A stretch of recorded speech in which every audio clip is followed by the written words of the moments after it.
All right, West Virginia fans, what a win! I mean, we had a little watch party over here, just us two in New Jersey. Wish we were there. What a win! I mean, I can't remember the last time that we had a win that excited. Let's start with you. Admit, when's the last time you can remember being that excited for a Mountaineer win? It's been a while. I think it's been maybe the Virginia Tech game that I went to in Morgantown about 4 years ago. But man, what a roller coaster of emotions. I think Rich Rod solidified himself today a bit, and I mean just coming off last week, just a huge win, something that we really needed, and it was just super exciting. This probably for me is the biggest win that we've had probably since the Texas game at Will Greer.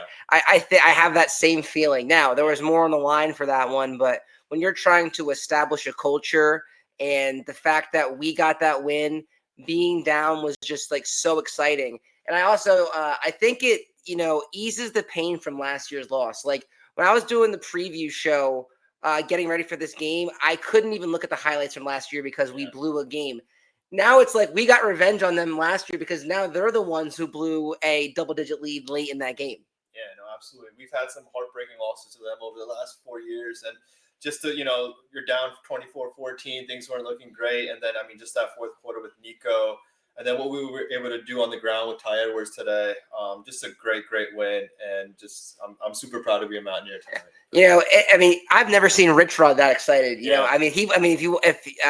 If you're watching this, go on social media and see what he said to Quentin Kesnick after the game. I mean, gritty win. West Virginia never quits. I mean, you can tell that he is so excited. Man, could you imagine like being in Morgantown tonight after that victory? It's gonna be. I'm sure Morgantown's gonna be fun tonight. Yeah, no doubt. Yeah, we'll have some fun in New Jersey, but nowhere fact in Morgantown. I mean, is any couches safe in Morgantown tonight? No, I shouldn't be. I made a joke. I called up to my wife and I said, Nicole, I said, can I burn a couch tonight? And she's like, yeah. So if any people in New Jersey see a couch burning, they know why. Let's talk about this, man. So, not to bring back Neil Brown, but I don't think Neil Brown's teams win that game. I think they hang their head, and I don't think they find a way to win that game. What are your thoughts on that? Yeah, no, I don't think so. Just the way we were able to come back in the fourth quarter when things were looking dark. I mean, there was so many things that happened in this game between quarterback changes, and then the defense was great, but then Pitt was able to make some plays at times, and then just a lot going on, and then we finally found we found our running back, right, with Ty, and what he was able to do on the ground today with 100+ yards. So let's look back on it, right? Let's go let's go before even pregame, right? And this week, I think this was as difficult of a week for me as a Mountaineer fan than ever before, right? Because you have this new coach, you have a lot of identity issues, and we did not match up well, in my opinion, going into this game. And then you find out the news that you lose Jaheim White, you find out the news you lose Jaden Bray, but then Jamori Robinson is reported eligible, but then he doesn't play today. I mean, it was just a whirlwind, and we had every excuse to hang our heads and not win this game, but they found a way to win the game, and guys stepped up. Yeah, I'm not sure how many Mountaineer fans were how optimistic they were going into this game, but like you said, we found a way, and I mean, things look good, things look bad, but at the end of the day, you're 2-1, and that's what matters. The crowd definitely showed up. There were 62,000 people. It was the second largest crowd since 2013. 2003, and I think it was since the last backyard brawl during that season. So I mean, the crowd showed up. It looked great on TV. The stripe the stadium looked good. I mean, it was loud on third downs, man. You can tell that the Mountaineer fans were juiced. Really cool shots. I mean, it just goes to show you that the backyard brawl should be played every year. I know we don't like Pitt, but I think we have to tip our cap to them. That was a great series, right? I mean, 4 games, you get a 2-2 game split, and every game pretty much was entertaining. The only one that wasn't entertaining was the one that we won the last time. Yeah. But all the other ones were down to the wire, amazing plays. I mean, that's what college football is all about. What we saw today on TV from West Virginia and that crowd, I wish that was every game, because that's where we need to get to if we want to be elite with the big boys, is what we saw on TV today from the crowd. Yeah, it shows you how much it means to both programs. I mean, it's no secret we don't like them, they don't like us, but every year this game means a lot to both fan bases. And I mean, it's been a classic 3 of the last 4 years, right? I mean, just the way things have ended. So, I mean, it's a shame we won't see it until 2029, but I mean, I'm already looking forward to the next one. I'll tell you what, I'm glad though that we got bragging rights for you know what I'm saying, for 4 years, or 3 years, whatever it is, we got bragging rights. So I did not want to lose this one. I think it would have been nice to get the first one. It would have been nice to get to all of them, but the fact that we got this one and with the new coach and Rich Rodriguez was just a game I'm never going to forget.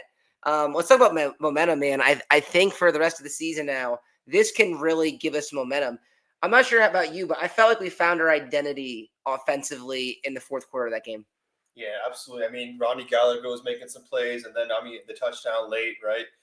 We were able to, finally get some things going in the air. I mean, Ty Edwards today was tremendous, start to finish. I mean, I don't know what he finished with, about 150 yards or whatever the case may be, but 3 touchdowns. I mean, I think we found our running back number one today for sure.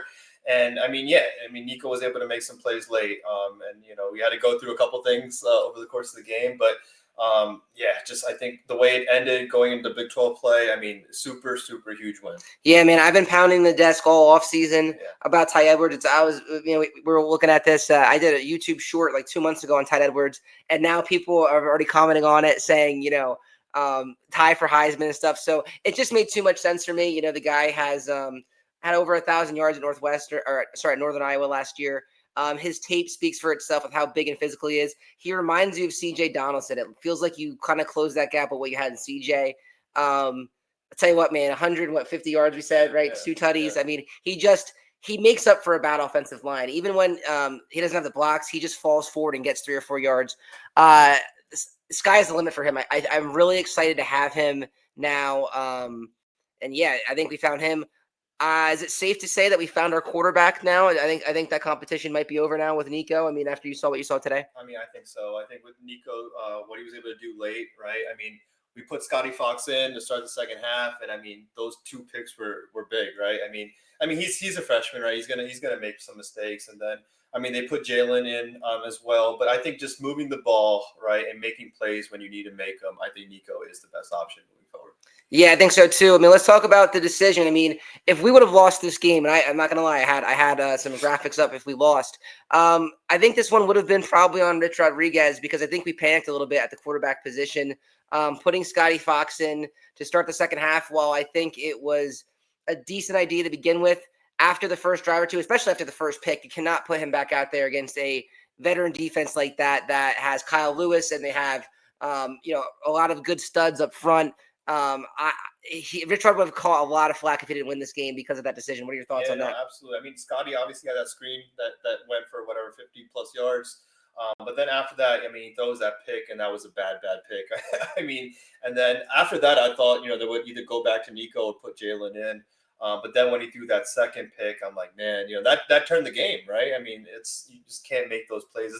It's not a game where you can experiment, really, right? that was a roller coaster of emotions that entire game. Let's go into the actual game now, right? In the first quarter, defense played really well. Had a chance to get a fumble early in the game, didn't get it. We go up and it's 7-0. It becomes 7-3. Really controversial stuff happened at the end of the first half. Nico slides and he gets hit late, and they call a 15-yard penalty. But because of a loophole in the rule, we can't use it because we didn't have a timeout. We couldn't use a loophole in the game to kick that field goal at the end, and then you don't get it on the ensuing kickoff of the second half. I felt like we kind of got gypped there. Yeah, I mean, I didn't really understand it. I think he got tackled with 1 second left, right? It was a late hit, and then a flag. I mean, I know we had no timeouts, but I just don't understand how you don't give us a field goal opportunity at that point. Yeah, Pitt. I'll tell you what, Pitt. Very undisciplined team. Speaking of penalties, I mean, how many penalty yards did they give up? It was 100 plus. I know that. I think it was 14 penalties in total. So I know Narduzzi's not going to be happy with that. He looks so mad on the sideline. And you talk about just being happy, seeing him walk off the field today. It was just crazy. And then in the second half, right, we go up 14-3. Yeah. Scotty Fox hits Justin Smith-Brown, South Carolina State transfer, for a nice run. Of course, looks like he like pulled his hammy or something or had some cramps. Yeah. We end up punching that in, go up 14-3, and when you think you have all momentum, we lost the momentum very quickly. Holstein makes a play and throws it down the field. They punch it in, and then that's when the turnover started coming, and we gave 2 freebies up, and before you know it, we're down, and then late in that game in the fourth quarter, it's 24-14 with about 10 minutes left, and you think it's over with how our offense is playing, but Nico comes in, and Nico looked really poised today. It looked like he kept that team together, and I was super impressed with Nico's leadership today. 100%. I mean, he was able to make some plays. I mean, you got Ronnie Gallagher involved, Cam Vaughn involved. And yeah, I mean, there wasn't a moment where, there were times where we just couldn't get things going in the air. I mean, I think he had 76 yards before he came out. And then, I mean, you have to make plays, right, in the air. Well, I think he was able to do it. I think, one difference this week was West Virginia was able to run more plays this game. Yeah. And I think that's when you really started to see the pace of Rich Rodriguez's offense wear the other team down. I mean, let's face it, we should have a title in here called Flop because I mean, there's no way Pitt was injured on all those plays. I know it's hot. I know cramping's a thing, but come on, every other play, every time we had a big play coming up, guys are falling on the ground and we can't run anything. I'm not buying it. I mean, you can't. It's not just you have a guy falling down every minute. It seems like as we're building momentum. So I mean, maybe it's strategy for Pitt. I don't know, but I mean, I'm not buying it. I mean, as a referee too, are you going to really call a flag for someone faking an injury? Yeah. I mean, it's hard to do. I know they are trying to make that better, but let's talk about just the fourth quarter, right? I mean, like you said, the defense made enough plays. I really thought that Pittsburgh was going to go for it on 4th and 4. I wonder if they're looking at Pat Narduzzi like we were looking at Neil Brown, where you were winning that game and it was a 4th and short situation. All you had to do was get a first down and go for it, but instead you take a delay game and punt the ball. I think they might be looking at him like that because they could have probably ended the game there. Yeah, it was surprising for sure. I definitely thought they were going to go for it. I mean, kind of reminds you of that Neil Brown's situation was like 4th and 1 when we had at their place, and people were like, "Oh, why aren't you going for it?" And then we punted, and they ended up losing. But very surprising there, absolutely. But I mean, I think the defense played great overall. The D line was good today. I mean, they put pressure on Eli Holstein all game. It seemed like, and it just seemed like we got all the momentum back. Like all I wanted was a chance at the end of that game, and they gave us one. Right, they punted the ball. The ball rolled a little bit forward. You got the ball about on the 13-yard line, and you knew you had enough time to run your offense. And I mean, let's talk about another 2 guys that had good games offensively. I mean, Rodney Gallagher, right? I think he had his best game as a Mountaineer, no doubt about it. I said, a few times this week, I think it's time for Rodney to step up, especially without Bray. And then Grayson Barnes, I mean, he had his coming out party today too. I mean, Gallagher, as we were, down 24-14, he was making plays, and we needed to find that spark in the air. And I mean, we talking about a receiver stepping up now without Bray, right? So he obviously can be that guy along with Cam Vaughn. So was very excited to see him kind of coming out a little bit. I thought the blocking by the receivers were really good today too. Blocking for Edwards and blocking for Justin Smith-Brown when they opened it up. It just seemed like, man, like we wore them down. Like that's what a Rich Rodriguez offense is supposed to do. Like in the fourth quarter, they're supposed to be gassed, and we're running up to the ball, running tempo, and it was just super impressive. Like what this looks like, and this is what it should be like, man. It just feels like the vibes are back around West Virginia. I'm not sure how you feel. It was a huge win. Let's talk about defense real quick. I mean, obviously they kept us in that game. Think about it. They gave up 24 points, but how many of them were really their fault?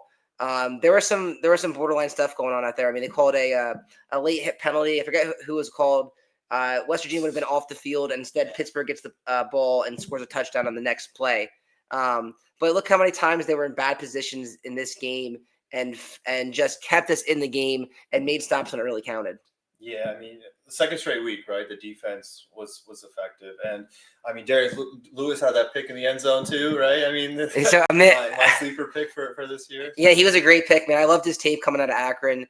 He's made plays in big times. That ball, he caught. Let's talk about Holstein, man. I thought Holstein just looked rattled today. I thought he started the game slow, and you never let him get comfortable. And that was one of my keys to the game this week is not getting Holstein comfortable and just making his day miserable. And he really had a challenging day. The other thing that happened to them that we didn't talk about is Desmond Reed, their running back, was out. pretty early in that game with a lower body injury. How much do you think that affected them? Oh, big time. I mean, they weren't really able to run the ball today at all. And I mean, I think our defense was tremendous, with pressuring. But yeah, I mean, you lose somebody like that. Like obviously, we've experienced that as well. It is difficult to kind of rally from that, right? And I don't think Pitt was able to run the ball the way they wanted to tonight. No, that's a great point. I'm just thinking back as you say that, like, man, Pitt really did not run the ball. Besides a couple plays, I mean, they really didn't run the ball. We were flying around. I mean, I can't remember the last time that we had a defensive performance like we've seen the last 3 weeks. I mean, you can definitely tell that this defense has changed. The only bad news is I'm not sure how long Zach Alley is going to be in Morgantown for, because he's been so impressive. I mean, he's been as good as advertised with the blitz schemes, and they're playing a bunch of different guys. I thought guys like Eddie Kelly had a good game. Yeah. And this team, I don't know, they just rallied together, man. Yeah. It just was such a great victory. Yeah. And I mean, if it comes to a point where it all kind of comes together, right? The offense, defense, I mean, special teams has been good. So if we get to that point where it all comes together, hey, who knows, right? I mean, we're entering Big 12 play, and we were talking about that, right? We're just waiting for that 1 year where it kind of all comes together. So me and Mitt were going down memory lane during the game, and we were talking about, it just never seems like we have the units together. Like in 2012, the offense was amazing, but the defense stunk. And then this year, it seemed like the defense is good, but the offense stinks. I don't know, man. I think that, I think we have the spark. We have the confidence now that we have. I feel like the season's back on, man. I feel like it is. I feel like, and even if we would have lost that game, I know it would have sucked. But I feel like with the way we rallied, there was a lot to build from. But now that we got that win, I mean, man, I think that our season, is back, right? Because, you lose that Ohio game, but now you make up a game that you were down 10 points, and it kind of makes up for that. How many people even care about the Ohio loss now after last week? I mean, hey, you got to win like this, right? Going to Big 12 play, huge. I mean, and you beat your bitter rivals. So fourth quarter, I mean, should give every Mountaineer fan a load of confidence and something to look forward to going into Kansas. And I feel like we have no pressure on us this year. I mean, we got picked last, so it's not a make or break year for us. Everything I feel like we're kind of playing with house money right now.